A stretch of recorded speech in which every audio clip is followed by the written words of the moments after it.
The space between. Chapter 1. Fading light.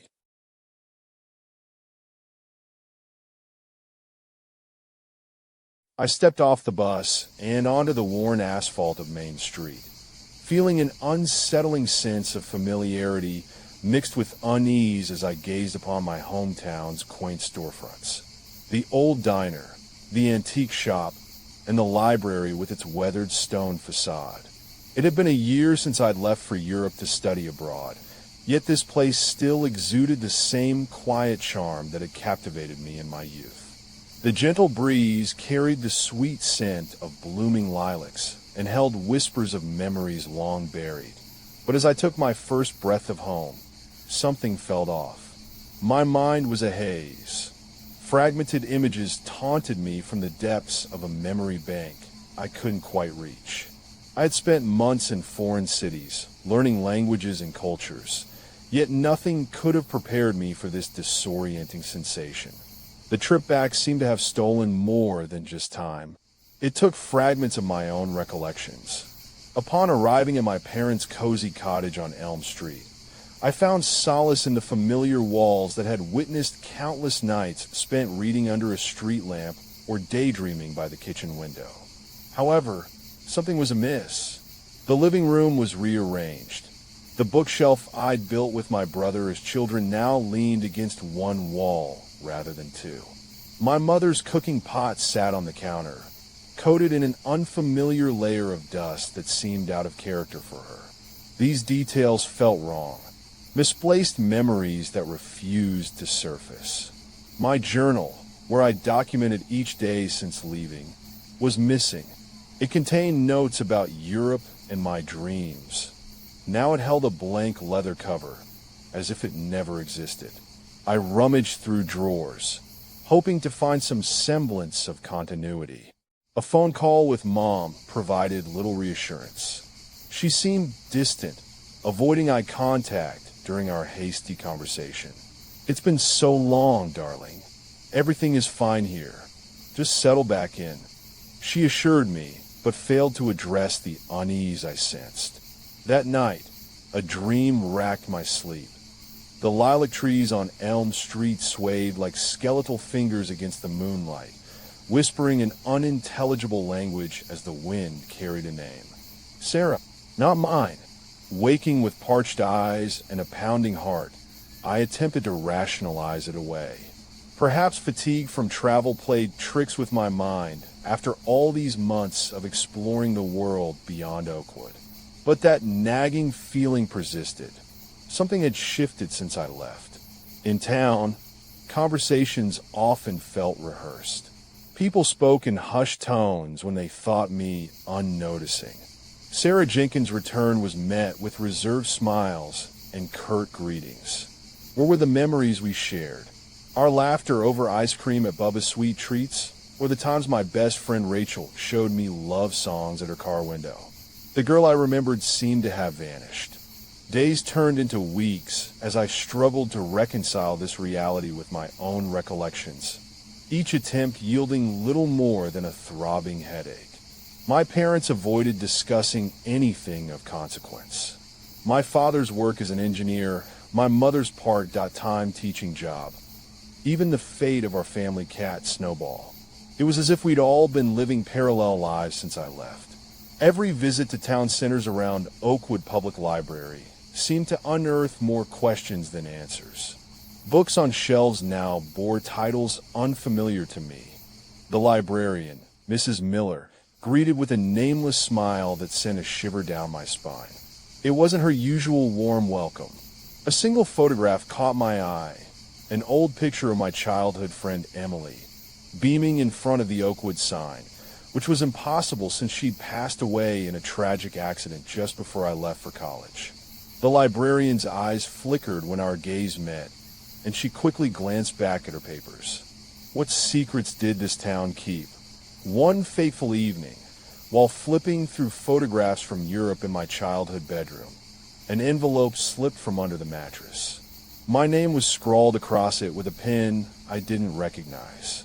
The contents were a series of newspaper clippings detailing a string of unexplained events. Children playing outside at midnight, ghostly apparitions, and bizarre injuries in the woods. They spoke of a shadow. A chill crawled up my spine as the date on the oldest clipping coincided with Emily's death. I recalled nothing about this shadow, but recognized the fear etched into each headline. An echo that resonated through Oakwood's collective psyche like an urban legend whispered around campfires. As sleep eluded me, the wind howled outside and shadows crawled across my walls. Rachel knocked at midnight, eyes wide. "Sarah, we've missed you so much." Her words echoed with a forced sincerity. In our conversation that night, she spoke of things we'd never discussed. Our friendship seemed to have been rewritten by someone else. The next morning brought new mysteries. Bubba's Sweet Treats now served coffee instead of ice cream, and his son was running the counter. My age, but with an air of detachment. In town, Mrs. Miller handed me a book with a knowing smile, saying it might help with settlement. As I delved into its yellowed pages, my reflection stared back from the cover. Or so, I thought until I noticed the subtle difference in my own eyes, darker and haunted. This realization brought an unsettling comfort. Perhaps this strange new life was merely a phase. The days blended together like watercolors on wet paper as inconsistencies mounted. My first day at Oakwood High revealed unfamiliar classrooms and absent teachers who had never been replaced. Rachel whispered of her nightmares where I was an active participant, my memories stolen to fill in gaps she couldn't comprehend. Each new discovery sharpened the feeling that something had seeped into my mind like toxic rainwater during my absence.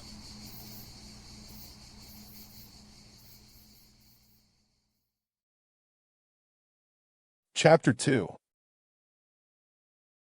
Echoes of You.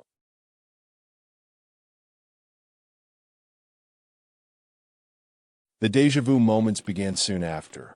Rachel and I would often meet at Bubba's, discussing books with an uncanny intimacy, as if our past conversations were fresh memories. It unnerved me to realize I could no longer recall the specifics of those conversations. One evening, sipping coffee from a cup that seemed too small for my hands, Rachel leaned in close and whispered, "They know about us." Them? She pointed toward Town's heart, Oakwood Square, where our laughter once filled summer nights with promise. Shadows danced on the edges, blurring beneath the setting sun. I sensed an audience watching from behind tinted windows of the old pharmacy as we left Bubba's. They were drawn to me like moths to a faulty lamp. A man approached, faceless in silhouette, and whispered my name before vanishing into the fading light. Home became my sanctuary as I questioned every recollection, each room a potential trapdoor into another reality. My childhood journal held sketches of strange creatures watching from behind trees. Now they sketched themselves in blood that red ink on my pages. A note tucked inside read run. Shadows moved with the sun, casting long arms across the houses as if tracking me. Days blurred together in an unending cycle of disorientation until a black dot and that white photograph fell from my dresser. Rachel and I huddled under a street lamp, our faces beaming like children on a school field trip. This other life had taken hold. I was no longer part of Oakwood's fabric. A car chase through the woods culminated in an unspoken standoff with a hooded figure driving Emily's old station wagon, which suddenly burst into flames. I couldn't shake off the feeling Rachel and I were mere puppets in this new narrative. One night at home, fingers tracing ancient symbols on my walls painted themselves red before disappearing as I watched. Emily was alive. She stood in my bedroom doorway with skin like alabaster stone and eyes that bore witness to horrors beyond mine. Shadows swirled around her form. "Remember nothing," she commanded, her voice the wind outside. The shadows at play. Begone by dawn. With trembling hands, I grasped a pen as if it might hold answers. The first sentence in my journal was, "I am an abductee." The shadow had claimed me too, taking fragments of my identity and leaving only gaps where memories should be. At sunrise, the photograph from Rachel's visit reappeared on my dresser. We never took one that night. Bubba now wore a watchful gaze. If Oakwood had been occupied by some dark force while I was away, how could our lives go on? Emily's whispered promise echoed in my dreams. Find me at the Hollow. There, among gnarled trees and mist, Rachel revealed the true nature of events I couldn't recall. Her nightmares bled into mine. Rachel spoke of shadow encounters before my return. An ethereal presence watched us both from a tree. It had been waiting for her release, for me to fulfill a role in Oakwood's shadow puppet show. My reflection stared back, eyes aglow like an onyx mirror, as I realized the truth. Rachel was never mine. They were abducting lives and memories alike, leaving husks that mimicked us. Emily stood behind us, an inquisitive smile painted across her face, whispering of a world where the living weren't welcome anymore. We had to find proof before it took me completely. Each day, Rachel's stories felt less like hers and more mine. Each night, a new sketch marred my walls. I fled home, unsure if the girl in the mirror still breathed as I did.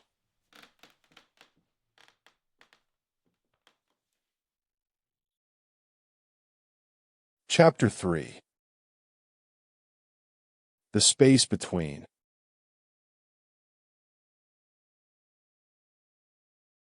The hollow was silent, but for an unearthly wind when we dared step into the woods. Emily had become both our bridge to understanding and keeper of Oakwood lore. Rachel whispered the shadow's influence. I sensed eyes that saw right through me. Rachel, a different Rachel, watching from inside my mirror room as it materialized in her presence. We spoke of the Hollow's old entrance, an ancient oak with symbols only visible at nightfall. In the mirror's reflection, an image coalesced. Two girls, smiling beneath a moon so red it could have painted an abattoir sky. Rachel was gone when I opened my eyes. There were new faces now in our classroom, and Bubba served coffee from dawn to dusk. The Hollow's entrance yawned open like a mouth carved by mad gods under the oak tree. This shadow, a presence both malevolent and insatiable, had left Sarah behind, and in her wake, an imposter bled out memories. Emily had been waiting for my return.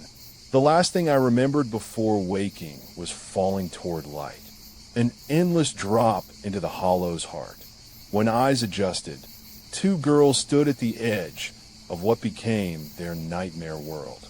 My reflection turned, no longer mirroring our smiles, but a woman in tattered clothes with an unblinking gaze. Shadows parted as I stepped forward, Rachel by my side. It was her now or never. We descended into the abyss together, and for an instant, I glimpsed Bubba's face painted blood red, his watchfulness from that night watching us both.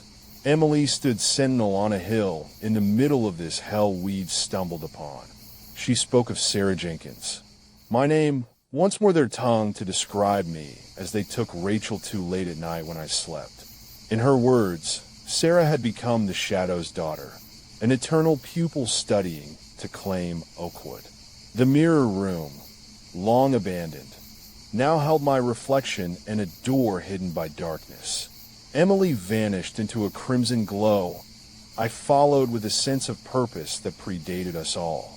Rachel was Sarah Jenkins, born in this nightmare we dared enter. We will learn. As if awakening, my skin felt raw against wood.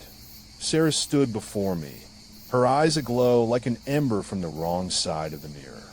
We were one body, two souls.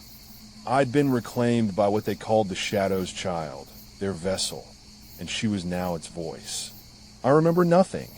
Yet the girl within us sensed it all too well. Shadows danced with a sinister intent, leading Sarah Jenkins toward an existence without her own identity in Oakwood Square. The abattoir moon reflected our mirrored image back from an ancient oak's mouth as we descended further into the darkness of the hollow and Rachel's reality. My name a whispered promise that spoke of a terrible purpose yet to be revealed. I took one step forward,